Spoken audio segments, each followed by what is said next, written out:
अस्सलामुअलैकुम viewers, welcome to my channel. उम्मीद करती हूँ आप सब खैरियत से होंगे और घर में मज़े से टाइम स्पेंड कर रहे होंगे। अल्लाह ताला आप सबको ब्लेस करे और अल्लाह ताला का जिक्र भी करते रहें क्योंकि हज का महीना जा रहा है। और आज जो मैं आपके लिए रेसिपी लेके आई हूँ वो है देसी मुर्ग की कढ़ाई। और इसके लिए मैं आज आपको एक मज़े की बात बताऊंगी कि मेरा देसी मुर्गा कुर्बान हो गया है मेरी इस रेसिपी के लिए। और उसने कहा कि आज मैम की रेसिपी के लिए मैंने कुर्बानी दे दी। सो हम उसका मज़े मज़े का गोश्त बनाएंगे, उसकी कढ़ाई बनाएंगे और उसकी रेसिपी मैं आपसे शेयर करूंगी। लेकिन रेसिपी पे जाने से पहले आप मेरे चैनल को सब्सक्राइब करें और बेल आइकॉन का मस्ट टैप करें ताकि आप मज़ीद वीडियोस देख सकें। तो अब हम चलते हैं रेसिपी की तरफ। जल्दी जल्दी मैं आपको इंग्रेडिएंट्स बताऊंगी। इंग्रेडिएंट्स में एक मुर्गा था, देसी मुर्गा, जिसको हमने ज़िबा कर दिया एंड ये आपको प्लेट में नज़र आ रहा है। इसके अलावा क्या चाहिए, टमाटोज़ चाहिए। मैंने 4 बड़े बड़े टमाटर लिए हैं और उसको रफली चॉप कर लिया। ये फ्रोज़न है इसलिए आपको इसमें पानी भी नज़र आ रहा होगा हल्का हल्का। और योगर्ट मैं 4 टेबलस्पून ऐड करूँगी। अनियन मैं ले रही हूँ, जो प्याज है वो 2 मीडियम साइज़ मैंने लिए हैं और उनको रफली चॉप कर लिया है। इसके अलावा 3 ग्रीन चिलीज़ बड़ी, जो कि मैं चिकन को पकाते हुए डालूँगी। और कुछ मैंने चॉप कर ली हैं जो कि मैं गार्निश करूँगी। ये अदरक भी गार्निश करने के लिए काट लिया। कुछ लहसुन ज़्यादा अमाउंट में मैं ले रही हूँ, लाइक ये 1 to 2 टेबलस्पून है। और अदरक का पेस्ट मैं ले रही हूँ 1 टीस्पून, क्योंकि हमने गार्निशिंग में भी यूज़ करना है इसलिए इसकी क्वांटिटी थोड़ी मैंने कम ज़्यादा कर दी है। इसके अलावा जो हमें मसाले चाहिए बहुत फ्यू हैं और बहुत जो सा है मज़े के हैं, इसी से ही इसका बहुत अच्छा फ्लेवर आएगा। इसमें मैंने ये जो कसूरी मेथी आपको नज़र आ रही है, ये तो मैं बिल्कुल एंड पे डालूँगी। इसकी खुशबू बहुत अच्छी होती है और कढ़ाई की फ्लेवर को और इन्हांस करती है। इसके अलावा ये आपको नज़र आ रहा है, ये ज़ीरा धनिया है, भुना हुआ है, इसको मैंने पीस लिया है। इसके साथ आपको काली मिर्च नज़र आ रही है, काली मिर्च मैंने लिया है 1 टीस्पून। और रेड पेपर भी मैंने लिया 1 टेबलस्पून। और थोड़ी सी हल्दी हम डालेंगे ताकि इसमें थोड़ा सा गोल्डन गोल्डन टच आ जाए। तो अब हम स्टार्ट करते हैं पकाना। वीवर्स, ये देखिए मैंने मिट्टी की हंडिया में आज ये बनानी है कढ़ाई। इसके लिए पहले, क्योंकि जो देसी मुर्गा होता है या मुर्गी होती है वो ज़रा गलने में टाइम लेती है, टाइम कंज्यूमिंग होता है इसका कुकिंग प्रोसेस। सो पहले मैंने क्या किया, मिट्टी की हंडिया लिया और उसमें वाटर मैंने इतना लिया जिसमें कि वो गल जाए। अब पानी को मैंने, ये देखें आप देख रहे हैं बबलिंग हो रही है, मैंने पहले से पकने के लिए रख दिया है ताकि जो सा हम जैसे चिकन डालें तो कुकिंग प्रोसेस स्टार्ट हो जाए। तो अब मैं इसके अंदर चिकन ऐड करूँगी। पहले ये हमारे चिकन के पीसेस चले गए इसमें। ये है मेरे मुर्गे के प्यारे प्यारे लेग पीस। देसी मुर्ग में वैसे भी जो सा है ज़्यादा ताकत होती है, ज़्यादा न्यूट्रिशियस होता है। जो हम ब्रायलर खाते हैं उसमें इतना ताकत नहीं है। तो हमें ट्राई करना चाहिए कि हम देसी मुर्ग ही यूज़ करें खाने में, चाहे महीने में 2 दफ़ा खाएं, लेकिन इसी को प्रेफर करें। अब मैं इसमें 1 टेबलस्पून के आसपास सॉल्ट ऐड करूँगी। आप टेस्ट के मुताबिक ऐड करेंगे, सॉल्ट टू टेस्ट। उसके बाद इसमें प्याज जाएगा।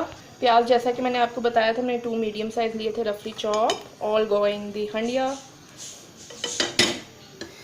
Now we are going to add tomatoes. अब इसमें टमाटोज चले जाएंगे।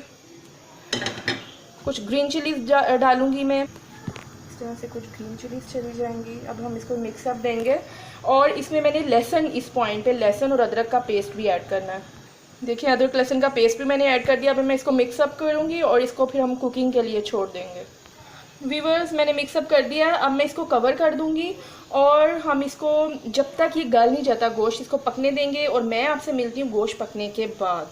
तो अब मैं इसको कवर करने लगी हूँ। लिड दे दें इसके ऊपर आप और इसको पकने दें। तो अब हम मिलते हैं गोश्त गलने के बाद। वीवर्स, ये देखें गोश्त गल चुका है, पानी बिल्कुल थोड़ा सा है। अब मैं कढ़ाई लेती हूँ, हम इसको उसमें ट्रांसफ़र करते हैं कढ़ाई में और फिर हम इसकी भुनाई करेंगे, ठीक है। तो अब मैं कढ़ाई पहले लूँगी। वीवर्स, मैंने ट्रांसफ़र कर दिया चिकन को कढ़ाई में। अब मैं इसकी भुनाई करूँगी, फिर मैं इसमें ऑयल डालूँगी। हम इसको थोड़ा सा भूनते हैं ताकि इसका पानी खुश्क हो जाए, जो थोड़ा बहुत पानी रह गया। अब हम उसको फर्स्ट ड्राई करेंगे। ऑयल भी मैंने साथ में ऐड कर दिए ताकि ये नीचे लगे ना, चिपके ना। बस इसकी भुनाई करते हैं, फिर साथ ही इसमें मैं मसाले भी ऐड कर देती हूँ। मसाले मैंने आपको बताया था, इसमें नॉर्मल हम हल्दी, ज़ीरा, धनिया, काली मिर्च ऐड करेंगे और सुर्ख मिर्च ऐड करेंगे। और जो ये कसूरी मेथी है तो हम सबसे लास्ट में ऐड करेंगे। तो मैं बाकी मसाले ऐड कर देती हूँ, कसूरी मेथी को भी रहने दूँगी। लें जनाब, मसाले भी चले गए। अब ये इसकी हम अच्छे से भुनाई करेंगे। इसमें कोई ख़ास मसाले नहीं जाते हैं, नॉर्मल हमारे जो नमक, मिर्च, हल्दी, काली मिर्च जो सा है हम डालेंगे, उसी से इसका फ्लेवर बनेगा। क्योंकि जो देसी मुर्गा होता है उसका अपना ही फ्लेवर बहुत ज़्यादा होता है, उसमें हमें ज़्यादा स्पाइसेस डालने की ज़रूरत नहीं पड़ती। तो अब इसकी भुनाई करते हैं। इस पॉइंट पे मैं थोड़ा सा योगर्ट भी इसमें ऐड करूँगी, ऑलमोस्ट 4 टेबलस्पून ऐड कर दूँगी, ताकि थोड़ी सी इसमें खटास आ जाए। योगर्ट ऐड करने से ग्रेवी भी अच्छी हो जाती है। तो हम इसकी अब भुनाई करते हैं अच्छे से। जब इसका पानी ड्राई हो जाएगा, ऑयल छोड़ देगी हंडिया, तो हम इसको सर्व करेंगे। व्यूअर्स, मैंने इसको सर्विंग बाउल में डाल लिया है। अब मैं इस पर गार्निश के लिए थोड़ा सा अदरक, और मैंने सूखी मेथी आपको बता दूं भूनते हुए एंड पे बिल्कुल डाल दी थी, इसका बहुत अच्छा फ्लेवर आता है। थोड़ी सी हरी मिर्चें, ताकि थोड़ा सा ये आपको ग्रीन ग्रीन दिखे। डेट्स इट, हमारी मुर्ग कढ़ाई तैयार है, और वो भी देसी मुर्गी की कढ़ाई। आप इसको खाएं गरम गरम नान के साथ, गरम गरम रोटियों के साथ, राइस भी बॉयल्ड हो तो उसके साथ भी बुरा नहीं लगेगा, बहुत मज़ा आएगा। आपने इसको मस्ट ट्राई करना है, और मुझे कमेंट बॉक्स में मस्ट शेयर करना है कि आपको ये रेसिपी कैसी लगी। आप इसको ट्राई ज़रूर कीजिएगा और खाइएगा भी, और कोशिश करें कि देसी मुर्गी खाया करें ब्रायलर की बजाय। तो नेक्स्ट वीडियो तक के लिए अल्लाह हाफिज़। Must try and must subscribe my channel and tap bell icon for more videos. Keep visiting my channel. Allah Hafiz.